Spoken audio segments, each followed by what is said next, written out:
तो सारे भैया ने भाई मेरी राम राम। मैं जगदीप शर्मा स्टेप अप जे सर यूट्यूब चैनल पर आपका स्वागत करता हूं। भाई राजनीति अब इस तरीके से हो रही है कि आदमी एक पक्ष की राजनीति तो जहां कहीं कुछ शुरुआत ही नहीं है। एक पक्ष की राजनीति ऐसी जहां अगले चुनाव को टारगेट किया जा चुका है। मतलब ये हो कि हरियाणा में भाजपा 48 सीटों पर इलेक्शन जीत गई। हारी कितनी सीटों पे? 42 सीटों पे। तो भाजपा ने उन 42 सीटों को टारगेट बनाया है। भाई हम वहां पे हारे क्यों? आगे का प्लान क्या हो सकता है? क्या हम वहां पे कर सकते हैं? इस तरीके का रोड मैप भाजपा का चल रहा है, अभी से चल रहा है। पूरा एक साल नहीं हुआ विधानसभा चुनाव हुए और भाजपा इस तरीके का रोड मैप कर रही है। कांग्रेस अपने ये अध्यक्ष वगैरह यही नहीं बना पा रही है ना? तो कांग्रेस आगे के चुनाव जीतेगी कैसे? आप समझो। एक अभी लोकसभा चला हुआ है, लोकसभा का अगर आप कार्यक्रम देखते हो तो वहां पे नरेंद्र मोदी जी, हमारे देश के प्रधानमंत्री, अमित शाह जी और तो और संबित पात्रा भी इतनी बुरी तरीके से उन्होंने धोए हैं, इतनी बुरी तरीके से उन्होंने धोए हैं। अभी मैं एक वीडियो बनाऊंगा जिसमें संबित पात्रा जी ने वो एक्सप्लेनेशन दी है जो आप अंदाजा भी नहीं लगा सकते कि क्या देश में चल रहा है। वो वीडियो भी मैं इस वीडियो के बाद बनाऊंगा। लेकिन भाई बहुत भयंकर माहौल चल रहा है राजनीति का। लोग सोच रहे हैं कि भाई आगे क्या कांग्रेस आऊगी? ना ना, अभी तो कोई अंदाजा लग ही नहीं रहा कि कांग्रेस आऊगी। हरियाणा पे वापिस आ जाता हूँ। तो लोकसभा की बातें थी, वो अभी लोकसभा में वो चला हुआ है, ऑपरेशन सिंदूर पे बातें चल रही हैं और खुल के धमाका किया जा रहा है। बड़े जबरदस्त एक्सप्लेनेशन भाजपा की तरफ से दी जा रही है। अब अगर हम हरियाणा की बात करें, हरियाणा के अंदर की राजनीति इस तरीके की, कांग्रेस ने तो उसाने नहीं आ रहा भाई, यू क्यों होगा? आयु ही बाजी हमारे हारने ही थे। उधर से इनेलो जज्बा तो कुछ सोच ही नहीं पा रही है। जब तक वो एक नहीं होंगे तब तक उनके साथ कोई नहीं होगा, मुझे तो ऐसा ही लगा भाई। अब रही कांग्रेस की बात, कांग्रेस आज की स्थिति अगर देख लें तो वो अपनी टीम ही तैयार नहीं कर पा रही है। वो अपने विपक्ष का जो रोल है प्रॉपर जो अदा करना चाहिए, मन लगता ही नहीं वो भी कुछ कर रहे हैं वो। हालांकि इतनी धरती में नहीं बैठ रही हरियाणा में कांग्रेस, नो तो बतेरे विधायक बना रहे हैं, लेकिन जिस तरीके से अग्रेसिव नेचर से आना चाहिए उस तरीके से नहीं। पार्टी वर्कर तो छोड़ ही दो, जिक्र ही नहीं दिखाई दे रहा उनका। वे सारे तब दिखेंगे या तो भाजपा का किसी विधायक मंत्री का कहीं भ्रष्टाचार में नाम आ जाए जब वे रोड पर उतरे, या कोई हरियाणा के अंदर ऐसी स्थिति पैदा हो जब उन्होंने लगा अब रोड पर उतरो, अब नेता बनो, अब थारे पास ऑप्शन है। उससे पहले आज हरियाणा में उन्होंने लगा थारे पल्ले दांस नहीं। सच्चाई है यार। अरे भाई क्लियर कहूं, जिसने मेरी वीडियो पसंद हो तो देख लो और नहीं पसंद हो तो बिल्कुल ना देखो भाई। टाइम खराब ना करो। हाँ, कोई गाली गुली देने खतरे बैठा रहो भाई, तू इसे काम खतर छोड़ रहा है, क्या कर क्या है। खैर, बात यह है भाजपा आगे का रोड मैप तैयार कर रही है। क्या रोड मैप तैयार कर रही है? 48 सीट जीत गई भाजपा। अब लोग तो सोच रहे हैं 48 सीट जीत गए, ठीक है अब हम 48 पर काम करांगे। ना ना ना ना, भाजपा का रोड मैप यह है कि जो 42 सीट हारे हाँ वहां पे कैसे काम करा। मतलब बहुत आगे, बहुत ज्यादा आगे की सोच रही है। और यही राजनीति है। अगर आपकी मैनेजमेंट आपके हाथ में नहीं है फिर आप राजनीति का रह भी नहीं हो। और जब आपके पास जो स्थिति है उसी का 100% डेडिकेशन लगा रहे हो तब आप समझो हाँ बहुत कुछ कर रहे हो। एक बात जो हमने लगा है, विधायक बनना एक बार मुश्किल हुआ है। अगर एक बार विधायक बन जाए तो उसके लिए बार बार बनना मुश्किल नहीं होता, बशर्ते वो आम जनता में उसी तरीके से लगा रहा है, आम जनता के बीच में नुए घुसा रहा है जिस तरीके से वो पहले लगा था, जिस तरीके से वो जीता। लेकिन नू लग जाओ 5 साल तो बाबा राजा, हाँ अपनी सरकार है और फिर भाई फिर देखेंगे, फिर भाई दोबारा जीतना मुश्किल है, फिर तो जनता की गाड़ खानी पड़े। यह है भाजपा। भाजपा अकेली सरकार नहीं है, इसके सत्संग आरएसएस जो हर एक सेकंड के लिए आदमी ने बैठन नहीं देती, मीटिंग पे मीटिंग, मीटिंग पे मीटिंग, चर्चा पे चर्चा और कागज काले करवाओ भाई। इतने काम करे है धरातल पे, आदमी सोचता रह जाए यूं क्यों करो यार।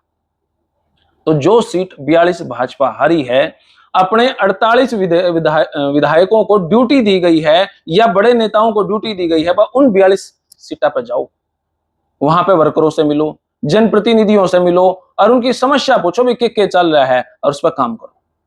स्पेशल टारगेट क्या है भाजपा का? स्पेशल टारगेट जो है भाजपा का सिरसा। सिरसा में प्रॉपर सिरसा की अगर हम बात करें, कृष्ण बेदी जी को वहां पे बैठाया गया है भाई, सिरसा पर काम कर। अब अगर कृष्ण बेदी जी मंत्री जी की अगर हम बात करें, वो सिरसा में काम करेंगे तो नरवाना ने कौन देखेगा? हाँ यही बात है। भाजपा ने उनको ये कहा है हम अपनी विधानसभा का तो 100% काम करना ही करना है, जो एडिशनल चार्ज दे रहे हैं इस पर और काम करना है। कृष्ण बेदी जी का जब अपन एग्जाम्पल लिया, पहली बात तो विधायक नरवाना के 1 काम, मंत्री पूरे हरियाणा के 2 काम, प्रदेश महामंत्री हरियाणा में 3 काम जो संघ की तरफ से है, चौथा ग्रीवेंस की मीटिंग पानीपत और यमुनानगर 4, और 5वीं चीज दे दी सिरसा। अगर आप विधायक बन गए, अगर आप मंत्री बन गए, तो क्या आप आराम से जीवन जी सकोगे? मतलब नहीं। जब तक आपके दिमाग में फिट नहीं कर दिया जाओगा कि आप एक विधायक हो और लोगों की समस्याओं को सुनने के लिए हो, तो जब तक आपके दिमाग में फिट नहीं कर दिया जाओगा, तब तक आपसे काम करवाया जाऊंगा। राजनीति है या पुराने ढर्रे की राजनीति चली गई भाई, या पार्टी चेक कुत्ते ने भी पर्ची बांध के दे दो उसने भी जिता देंगे, वह स्थिति नहीं है।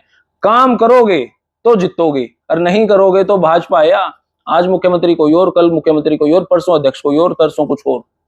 बपोती नहीं है किसी की, व्यक्ति विशेष की पार्टी नहीं है भाई। काम देखा है भाजपा आया। और सच में मैं देखने लग रहा हूं भाई, अभी तो 4 साल से ज्यादा का टाइम पड़ा और भाजपा ने ड्यूटी लगा दी। पहला टारगेट सिरसा, सिरसा की जितनी विधानसभा सीट हैं वहां पे बड़े बड़े नेताओं को भेज दिया। कृष्ण बेदी को चार्ज दिया गया सिरसा का, और कृष्ण बेदी वहां पे किस तरीके से काम करके, जिनके पास इतनी पूरे हरियाणा की भी ड्यूटी है, मंत्री कैबिनेट मिनिस्टर हैं, संघ की तरफ से भी काम है। मैं कृष्ण बेदी जी को इसलिए जानू हूं, जिस दिन वो इलेक्शन जीते उससे अगले दिन नहीं, जिस दिन वो जीते 2-3 बजे मैंने फोन किया, मैं बोला मंत्री जी कहाँ हो? जल्दी मीटिंग में हूं भाई। मैंने उनसे मिलने के लिए रात के 11:15 बज गए। जब वे 11:15 बजे किसी स्कूल में मिले, अरे बोले जगदीप अभी मीटिंग खत्म हुई, सुबह 5 बजे फिर निकलना भाई बाहर। मखा जी आज तो रिजल्ट आया, राज्य मीटिंग संघ की। मैं बोले भैया 5वीं 6वीं मीटिंग है। जिस दिन मंत्री पद की शपथ लेकर उतरे कृष्ण बेदी जी, उस दिन उन्होंने कहां कितनी कितनी मीटिंग्स करी। शपथ लेकर तो कहीं तो इसे पार्टी होया करती, 3-3 महीने के टूर पे चले जाते भाई, घुमाएंगे पहले। भाजपा है या शपथ लेकर मंत्री नीचे उतरा, फिर मीटिंग शुरू कर दी भाई, सेलिब्रेट के करें, गुलाल उड़ा लिया, फूल लगा लिया, तिलक लगा दिया, बस सेलिब्रेशन खत्म, चलो काम पे। बस ये राजनीति की मजे वाली फीलिंग नहीं आने देती भाजपा आया। तो क्या ऐसी सरकार, ऐसी पार्टी 2029 का इलेक्शन पे कमी छोड़ देगी? अभी तो लोग ढंग से अपना हल्का नहीं बचा पा रहे हैं, और उधर भाजपा 42 सीटों पर काम शुरू कर चुकी है। दूसरा टारगेट भाजपा का रोहतक विधानसभा।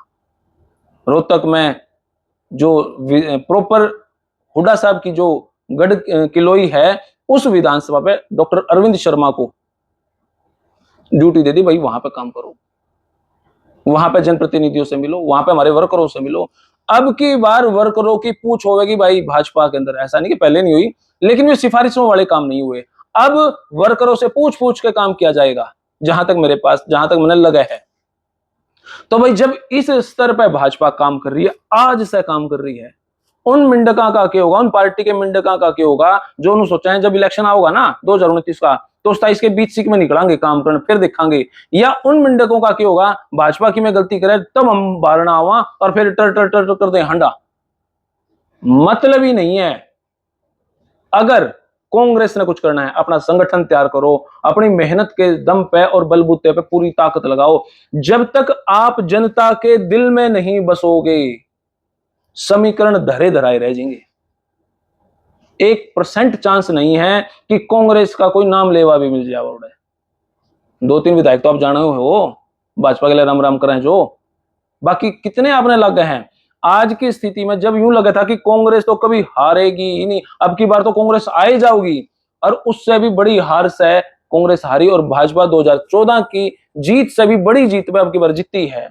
तो क्या 2029 की कांग्रेस बाट देख रही है? और पार्टी का तो नाम ही नहीं ले रहा। समझ रहे हो क्यों नहीं नाम ले रहा? क्योंकि पहले कुछ लग ही नहीं रहा ना। हाँ, अगर जजपाल इनेलो एक हुए हैं, फिर वे कुछ ना कुछ कर सके हैं। और आज में नुए अपनी टर्ड में हंडेंगे तो भाई हंडे जाओ, साल 2 साल 3 साल और देख लो कि मैं पल्ले लग जाओ तो ठीक है, नहीं तो भाई राम राम कहो। क्योंकि जनता ने डिप्टी साहब को भी देख लिया और जनता इनेलो को भी देख रही है। हालांकि इनेलो की इमेज पहले से अच्छी है, पर वो इमेज नहीं हो सकती जो फिलहाल कांग्रेस जो अभी जिस स्तर पे चल रही है, और कांग्रेस तो छोड़ दो, अभी भाजपा जिस एंगल पे चल रही है, आम जनता वो अभी देखा है। तो फिलहाल तो यह वीडियो इतनी है। आप अपनी राय कमेंट बॉक्स में जरूर दें कि आपने क्या लगा है। हाँ भाई, जिन्होंने गाली गोली देनी थी उन्होंने दे ली होगी। इब बढ़िया संस्कारी आदमी कमेंट बॉक्स में आकर अपनी राय जरूर दें कि आपने क्या लगा है, कि क्या होगा के नहीं। और 2010 10 साल की और बात करने पे तो भाजपा लग नहीं रही कहीं जाओगी। आने वाला टाइम देखना, भाजपा कितने बड़े बड़े और प्रोजेक्ट ले रही है, कितने बड़े बड़े और रोड मैप ले रही है। विपक्ष कोई बात का अच्छा ज्ञान देते हैं तो भाजपा उसने इंप्लीमेंट करने में देर नहीं लगाती। लेकिन अगर मैं हुए बड़ा तो अलग बात है। फिलहाल यह वीडियो इतनी, आपने किसी लगी कमेंट बॉक्स में राय दें। तब तक के लिए धन्यवाद। जय हिंद, भारत माता की जय। थैंक यू भाई।